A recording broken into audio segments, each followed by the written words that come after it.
Assalamu alaikum dear students. Welcome back xpacademy.com जहां पर आप step by steps AutoCAD 2013 Urdu जुबान में सीख रहे हैं। डियर स्टूडेंट्स, आज के इस लेसन के अंदर मैं आपको रीजाइन के बारे में बताने जा रहा हूं। अब रीजाइन कैसे यूज किया जाता है। अब अगर डियर स्टूडेंट्स आपने देखा हो, इससे पिछले 2 से 3 लेसन से पहले मैंने आपको बताया था बाउंड्री के बारे में। अब बाउंड्री क्या करता है, आपके पास लाइनों को ग्रुप बना देता है, आपके पास एक ऑब्जेक्ट बनाकर ऑब्जेक्ट्स को दे देता है। तो रीजन भी आपके पास सेम काम करता है, लेकिन बाउंड्री और रीजन में फर्क क्या है। बाउंड्री आपके पास एक डुप्लीकेट बनाता है, जबकि रीजन जो होता है ये आपके पास एक सरफेस शेप को कन्वर्ट करता है। लेकिन ये चीजें तो हमें 3D के अंदर जाकर कंफर्म होगी। बहरहाल अभी जो है वो आप सिर्फ यही समझ लें, जो बाउंड्री है वो आपके पास एक डुप्लीकेट ऑब्जेक्ट बनाएगा, रीजन आपको उसी ऑब्जेक्ट को कन्वर्ट कर कर एक जगह करके दे देगा। ठीक है, ग्रुप बना के दे देगा। तो आइए स्टार्ट करते हैं आज का लेसन। तो मैं क्लिक कर देता हूं ऑटोकैड के ऊपर, और सबसे पहले हमेशा की तरह अपने यूनिट सेटअप्स करें। याद रखिएगा डियर स्टूडेंट्स, ये यूनिट सेटअप्स मैं बार बार इसलिए कर रहा हूं कि आपको आदत पड़नी चाहिए, जब भी आप कहीं भी टेस्ट देने जाएं, कहीं भी जाएं, ऑटोकैड को जब ओपन करें, सबसे पहला काम आपने जो करना होता है अपनी एनवायरनमेंट बना लें। यानी कि अपने आप यूनिट सेटअप करें UN, और कोशिश कीजिएगा आपको शॉर्टकट्स के थ्रू काम करना आना चाहिए।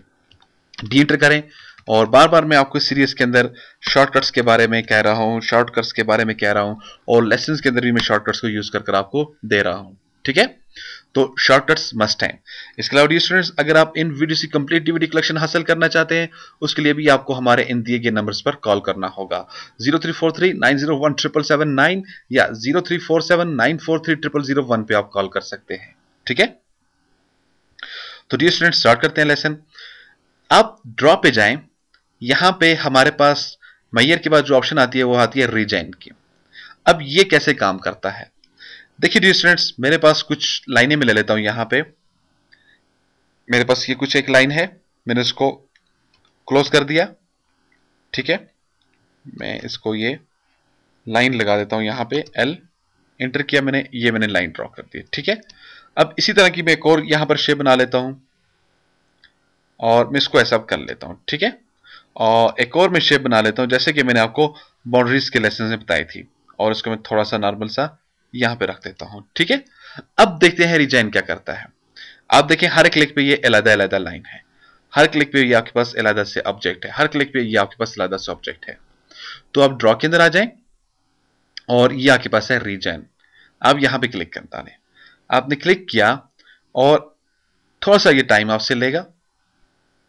अब आपके पास एक मैसेज आ जाएगा। वो मैसेज क्या है, कहता है सिलेक्ट ऑब्जेक्ट। आपने करना है कि आपने ऑब्जेक्ट को सिलेक्ट कर देना है। मैं अपने एक पॉइंट देकर दूसरा पॉइंट मैंने सब्जेक्ट को सिलेक्ट किया। अब देखें तमाम लाइनें सिलेक्ट होना मस्ट है। लाइनें सिलेक्ट हो चुकी हैं। अब अपने कीबोर्ड से आप एंटर कर दें या राइट क्लिक कर दें इसे, तो आपके पास ये रीजाइन की ऑप्शन इसके ऊपर अप्लाई हो चुकी है। अब जैसे आप इसे क्लिक कर देते हैं तो आपके पास ये एक लाइन बन जाती है। फिर देखें यहां पे ये आपके पास डिफरेंट लाइनें थी, ये देखा। अब मैं जब इसके ऊपर रीजाइन करता हूं, देखते हैं क्या होता है। REG शॉर्टकट है रीजाइन की। आप इधर आ जाएं या क्लिक कर दें, या आप इसे REG अपने कीबोर्ड से प्रेस कर दें। तो मैंने इसे क्लिक किया, एक पॉइंट देता हूं और दूसरा पॉइंट मैंने दिया, और इसे मैं एंटर कर देता हूं। जैसे मैंने इसको एंटर किया तो देखिए डियर स्टूडेंट्स, मेरे पास कोई भी शेप रीजाइन नहीं हुई है। अब ये रीजाइन क्यों नहीं हुई है, क्योंकि मेरे पास ये दोनों कॉर्नर्स बाहर निकले हुए हैं। जब आपके कोई कॉर्नर्स बाहर निकले होते हैं तो रीजाइन कभी भी नहीं होता। तो आए अगर हम इसे एक कॉर्नर को बाहर ले जाएं तो फिर देखते हैं क्या होता है। मैंने एक कॉर्नर को ऐसे कर दिया। अगेन REG कीबोर्ड से एंटर करें, एक पॉइंट दे दें और दूसरा पॉइंट दें, एंटर करें, और यहां पे देखें आपके पास ये फिर भी रीजाइन नहीं होगा। ये रीजाइन क्यों नहीं हो रहा, क्योंकि आपके दोनों कॉर्नर पॉइंट्स जो हैं उस वक्त ये रीजाइन होगा जब दोनों कॉर्नर पॉइंट्स एक दूसरे को टच कर रहे होंगे। ठीक है, अब अगेन आप REG कीबोर्ड से एंटर करें, 1 और 2 एंटर कर दें, और यहां पे क्लिक करें, तो देखिए आपके पास ये रीजाइन हो चुका है। इस तरह से इधर आ जाएं यहां पे। अब इसके लिए भी आप REG अपने कीबोर्ड से एंटर करें या राइट क्लिक करें, और ये रीजाइन की ऑप्शन से रिपीट कर दें। मैंने इसको एक पॉइंट दिया और दूसरा पॉइंट देता हूं, एंटर कर देता हूं, तो देखिए ये मेरे पास रीजाइन नहीं हुआ। अब ये रीजाइन क्यों नहीं हुआ, क्योंकि आपके पास हर एक यहां पे एक गैप मौजूद है। तो शो ये हुआ, जब आपके पास गैप होगा फिर भी रीजाइन नहीं होगा, जब आपके पास दोनों लाइनें बाहर निकल रही होंगी तो फिर भी आपके पास रीजाइन कभी भी नहीं होगा। रीजाइन उसी वक्त होगा जब आपके दोनों कॉर्नर पॉइंट्स आपस में से टच कर रहे होंगे। ठीक है, अब ये देखिए कॉर्नर पॉइंट्स आपस में टच कर रहे हैं तमाम। अपने कीबोर्ड से REG एंटर करें और इसे एक पॉइंट दें, दूसरा पॉइंट दें, एंटर कर दें, तो अब देखिए ये चीज आपके पास जो भी ऑब्जेक्ट है ये तमाम रीजाइन हो जाएंगे।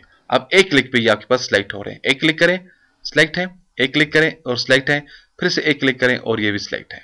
ठीक है, इसी तरह से अगर आप इन्हें एक्सप्लोर करना चाहते हैं तो इसलिए आपको क्या करना होगा, आप जस्ट इधर आ जाएं एक्सप्लोर पे और एक क्लिक कर डालें।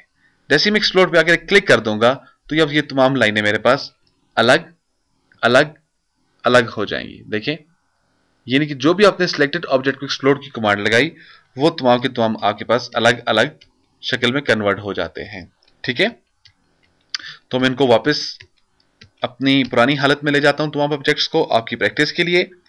तो डियर स्टूडेंट्स, ये तो था आज का हमारा लेसन। इसके अंदर मैंने आपको बताया आपके पास रीजाइन कैसे यूज होता है। अगर आप रीजाइन और बाउंड्री के अंदर फर्क देखना चाहते हैं तो इसके लिए आपको हमारे पीछे वाले लेसन बाउंड्री के ऊपर जाना होगा। ठीक है, मजीद मालूमात और अपडेट के लिए आप विजिट कर सकते हैं हमारी वेबसाइट www.xpacademy.com, जहां पर तमाम कंप्यूटर कोर्सेज आपको फ्री ऑनलाइन करवाए जाते हैं।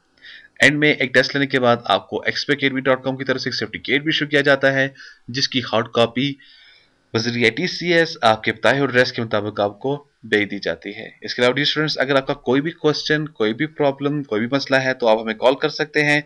कॉल करने के लिए हमारा हेल्पलाइन नंबर है, या आप इन वीडियोस की कंप्लीट DVD कलेक्शन हासिल करना चाहते हैं तो आप हमें कॉल कर सकते हैं 0343901779 पे। तो डियर स्टूडेंट्स, या आप हमें मेल कर सकते हैं xpacademy@ymail.com, या आप स्काइप पे ज्वाइन कर सकते हैं। स्काइप पे ज्वाइन करने के लिए हमारा आईडी है XP Academy और सेम फेसबुक पे भी हमारा आईडी है XP Academy। तो अपनी दुआ में मुझे याद रखिएगा। नेक्स्ट लेसन में फिर हाजिर होते हैं, उस वक्त तक के लिए मैं आपसे इजाजत चाहूंगा। अल्लाह हाफिज, अस्सलाम वालेकुम।